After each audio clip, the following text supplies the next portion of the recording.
السلام علیکم ورحمۃ اللہ السلام وبرکاتہ۔ پیارے عزیزو، امید کرتا ہوں انشاءاللہ آپ لوگ خیریت سے ہوں گے اور اللہ کے حفظ و امان میں ہوں گے۔ ایک بہت ہی اہم اور بہت ہی زبردست مسئلے پر بات کرنے والے ہیں، جو کہ اکثر لوگوں کو معلوم نہیں ہے، اور انشاءاللہ العزیز ہم آج اسی ویڈیو میں آپ لوگوں کی رہنمائی کریں گے۔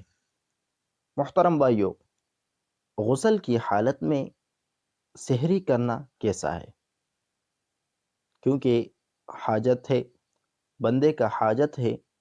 کہ اس کو غسل لاحق ہو جاتا ہے، تو اگر ٹائم نہ ہو اور کوئی عذر ہو، کوئی مجبوری ہو،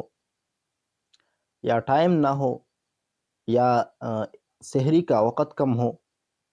تو کچھ حاجات کی وجہ سے غسل کو مؤخر کرنا ٹھیک ہے یا ٹھیک نہیں ہے، اسی مسئلے پر آج ہم بات کرنے والے ہیں، اور کیا روزے پر اس کا کچھ اثر پڑے گا یا نہیں پڑے گا۔ محترم بھائیو، سب سے افضل بات تو یہی ہے کہ غسل کو لیٹ نہ کیا کرے، کہ غسل میں تاخیر نہ کرے، بلکہ افضل اور بہتر بات یہی ہے کہ جب آپ کو حاجت لاحق ہو جائے، آپ پہ غسل واجب ہو جائے، تو سحری سے پہلے پہلے اس کو کر لینا چاہیے۔ لیکن پھر بھی انسان ہے، عذر آ جاتا ہے، کبھی کبھی کوئی عذر ہو جاتا ہے، یا کبھی وقت کی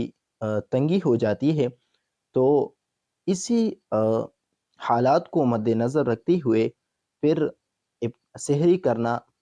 غسل کی حالت میں ٹھیک ہے، اس میں کوئی حرج نہیں ہے۔ البتہ بہتر یہ ہے کہ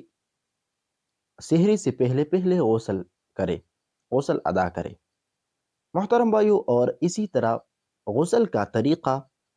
روزے میں غسل کا طریقہ وہی طریقہ ہے، صرف اتنا کر لینا چاہیے کہ جو مبالغہ اس میں عام حالاتوں میں کرتے ہیں، اس طرح مبالغہ نہیں کرنا چاہیے۔ ناک میں ذرا احتیاط سے پانی کو چڑھانا چاہیے، اسی طرح منہ میں جب پانی ڈالتے ہیں تو احتیاط کرنا چاہیے، مطلب مزمزہ اور استنشاق میں احتیاط سے کام لینا چاہیے۔ اور پیارے بھائیوں، جب آپ لوگوں نے غسل کیا تو غسل کے بعد، روزے کے بعد، افطاری کے بعد، پھر یہ